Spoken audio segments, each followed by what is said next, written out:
এখন বাজে আজকে 27 ফেব্রুয়ারি, আর এখন বাজে হচ্ছে 6:45। বুনো গেছে শ্যাম্পু করতে, চা চলে এসছে, চা খাই বসে বসে, একটু আরাম করি। আর বাইরে জানলাটা থেকে খুব সুন্দর করে সি বিচ দেখতে পারবে, কিন্তু সেটা চোখে ক্যামেরাতে আসে না, ক্যাপচার করা যায় না সেটা। তো আজকে অনেক অনেক অনেক অনেক অনেক প্ল্যানস আছে, তো এভাবেই শুরু করা। তো যাক, দেখা যাক কী কী দেখানো যায়, কী কী এক্সাইটিং জিনিস করা যায়। হ্যাঁ করি, কাল আমি পড়বো না, আজকে কালকে পড়ছি, আজকে পড়বো না।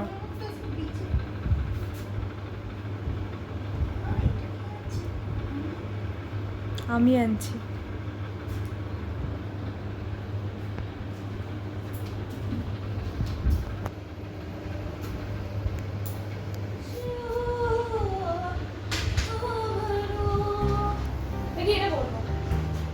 তুই কানের দুল চেঞ্জ করতে যাচ্ছিস? আগের দিন রাতে যখন আমরা ব্রিফিংয়ে শুনি যে পরের দিন আমরা রস আর নর্থ বে এই দুটো এক্সপ্লোর করতে যাচ্ছি, এটা শুনেই যে মনটা কতটা এক্সাইটেড হয়ে গেছিলো। এমনিতেই এক্সাইটেড ছিলাম, আরও উপরন্তু এক্সাইটেড হয়ে গেছিলাম যে এত এত বিচ দেখতে পারবো এবং ওয়াটার স্পোর্টস যা করার আছে করতে পারবো। করি বা না করি, দেখতে তো পাবো, এক্সপিরিয়েন্সও করতে পারবো, বাস সেটাই বা কম কি।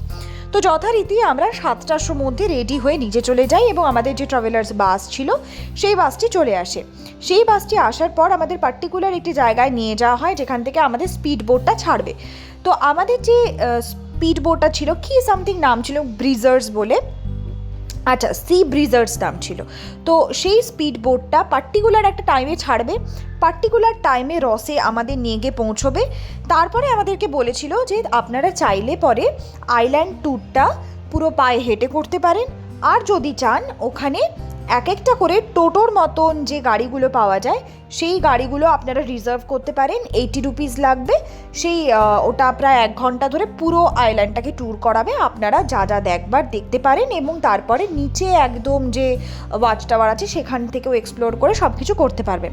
তো এত রোদ ছিল আমাদের পক্ষে আর ওই হেঁটে এক্সপ্লোর করার ভাবনা চিন্তা আমরা 1 সেকেন্ডের জন্য মাথায় না এনে আমরা যথারীতি নেমে আমরা রসে গিয়ে সবার আগে একটা টোটো বুক করি। তো তোমরা যদি ভবিষ্যতে কখনো যাও এই জিনিসটা মাথায় রাখবে, যেই টোটো করে তোমরা যাবে এটার মানে এটা নয় যে সেই টোটোটাই পার্টিকুলার টাইমে তোমাদের ওখানে আসবে পিক আপ করার জন্য, সেই টোটো করেই তোমরা আবার স্পিড বোটের ওখানে ব্যাক করবে, না সেটা নয়। এটা করতে গিয়ে আমরা একদম বেকুব বনে ফেলেছিলাম, কারণ আমরা ভাবছিলাম যে সেই পার্টিকুলার একটা নাম্বার আমাদের বলে দেওয়া হয়েছিল সেই টোটোটাই আসবে। তো আফটার অল সেই টোটো আসেনি। আমরা দাঁড়িয়ে থাকতে থাকতে অনেকক্ষণ বাদে জানতে পারি যে ওই রসের এক্সপ্লোরে করার পরে আমাদের যে পিক আপ পয়েন্ট আছে সেই পিক আপ পয়েন্ট থেকে যে কোনো ফাঁকা টোটোতেই আমাদের উঠে বলতে হবে অমুক নাম্বারের গাড়ি, বলে আমাদের আবার ব্যাক করে যেতে হবে। তো যাই হোক, রসে পৌঁছানোর আগেই রসের গল্প করে দিয়েছি, আর চোখ মুখ কুঁচকোনো দেখেই বুঝতে পারছো কী পরিমাণ রোদ ছিল। মাথায় টুপি, সানগ্লাস সব কিছু পরেও হয়তো বা সেই রোদের হাত থেকে রক্ষা পাওয়া যাবে না, এরকম রোদটা ওই ফেব্রুয়ারির লাস্ট উইকে ছিল। আর বোনকে দায়িত্ব দিয়েছিলাম কিছু ছবি তোলার বা ভিডিও করার, যদিও করে মোবাইলের থেকে না ক্যামেরার থেকে, কারণ আমি ততক্ষণে কয়েকটা ভিডিওর ক্লিপিং নিচ্ছিলাম, নাহলে আর ব্লগ করা হবে না।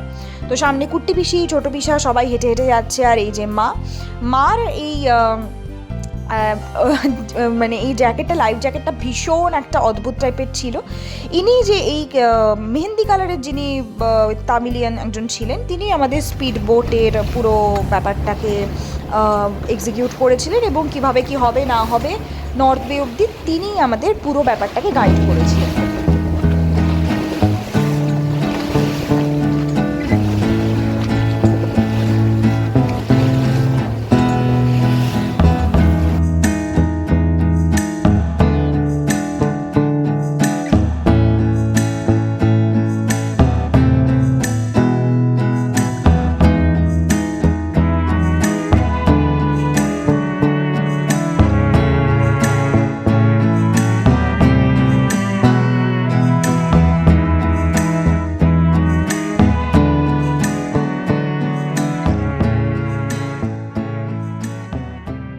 রসে পৌঁছে যাই রসের ইতিহাস সম্বন্ধে জানতে জানতে আমরা এইভাবে পুরো আইল্যান্ডটাকে ট্যুর করি।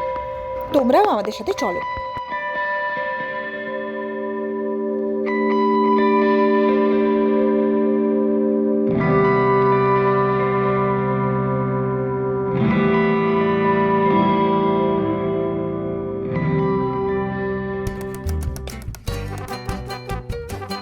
কোনো জায়গায় ঘুরতে এসে সেখানে যদি সিনেম্যাটিক শ্যুট না করা হয় বা শটগুলো না নেওয়া হয়, ছোটো ছোটো ক্লিপিংসগুলোকে না রেখে দেওয়া হয়, তাহলে আর কী বা হলো। তো আমরাও যথারীতি যত রকমের ছোটোখাটো এরকম করে ক্লিপিংস নেওয়া যায় তার চেষ্টা বহু করেছি। ওই রোদের মধ্যে পারছিলাম না ঠিকই, আর এখানে আমি আমার ছোটো পিসির মাথার থেকে টুপিটা খুলে নিয়েছি। এই যে জায়গাটা, এই সিঁড়িটা দিয়ে একদম নিচে নেমে, ওই এখানে কোনো বিচ নেই, একদম এই নিচটাতে নেমে একদম ওই যে লম্বা মতন যে জায়গাটা আছে সেখানটাতে পৌঁছানো যায়। নামার সময় তো ভীষণ ভালো লাগছিল, মনে হচ্ছিল যে কি ভালো, একদম ফুরফুরে হাওয়া দিচ্ছে, দারুণ আরাম লাগছে। উঠতে গিয়ে হয়ে গিয়েছিল একেবারে হালুয়া টাইট, কারণ বারবার বলছি মাথার উপর একদম সূর্য দেবতা কড়া তখন তেজ নিয়ে দাঁড়িয়ে আছে। তো যথারীতি আমরা রস দারুণভাবে এক্সপ্লোর করে দারুণ মজা করে সেম স্পিড বোটে আমরা নর্থ বের উদ্দেশ্যে রওনা হলাম।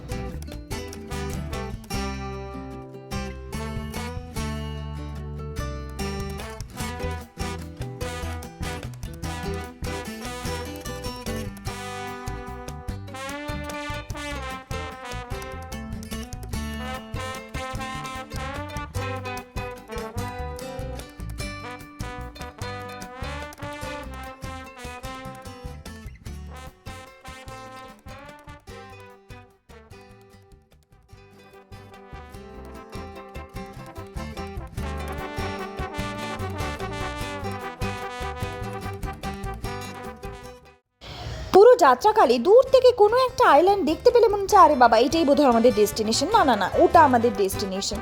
তো যাতায়াতের পথে আমাদেরকে 20 টাকার নোটে যেই পুরো ওই নারকেল গাছের যে স্ট্রাকচারটা আমাদের করা আছে, ছাপানো আছে, সেই জায়গাটা দেখানো হয় যে পার্টিকুলার কোন জায়গার থেকে সেই মানে পুরো পিকচারাইজেশনটা করা হয়েছিল সেই সময়। তো এত আরাম লাগছিল স্পিড বোটে, যত রোদের তাপ হোক যাই হোক, ওই যে একটা হাওয়া, মানে মন ভরে আমরা মানে মানে তখন আর সত্যি কথা বলতে আমার বোন যেমন চুপচাপ মানে ওই হাওয়াটাকে উপভোগ করছিল, চারদিক শুধু নীল নীল আর নীল। না, নীলে না পৌঁছলেও জলের রঙটা ছিল একেবারে নীল চারদিকে। ভিডিওতে যেহেতু ফ্রন্ট ক্যামেরাতে করছি সেই জন্য খানিকটা সবুজ লাগলেও লাগতে পারে। আর সত্যি কথা বলতে না, জলের রং কোথাও সি গ্রিন, কোথাও একটু সবজে, কোথাও সাদা, কোথাও নীল, কোথাও একটু দূর থেকে গ্রেইশ, মানে কি যে অদ্ভুত, মানে ভাষায় প্রকাশ করার মতন আমার কোনো মানে ওয়ার্ডই নেই।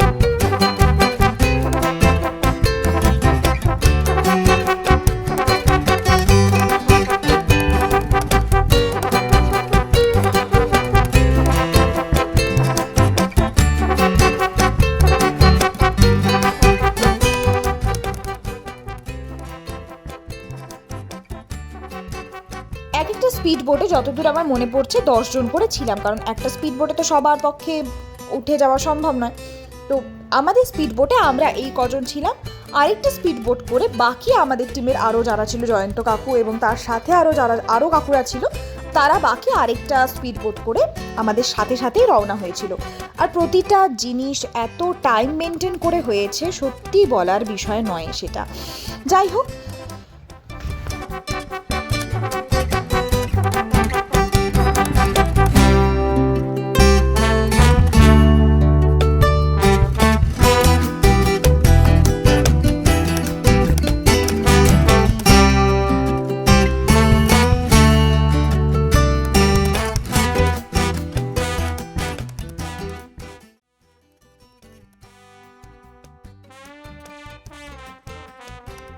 তো এইভাবে গল্প করতে করতে আমরা প্রায় নর্থ বেতে পৌঁছে গেলাম, এবং পৌঁছানোর পরে আমরা সাবমেরিনের ওই রাইডটা নিয়েছিলাম এবং কায়াকিং করেছিলাম। সেই ভ্লগগুলো আসছে পরের এপিসোডে, সাথে থেকো।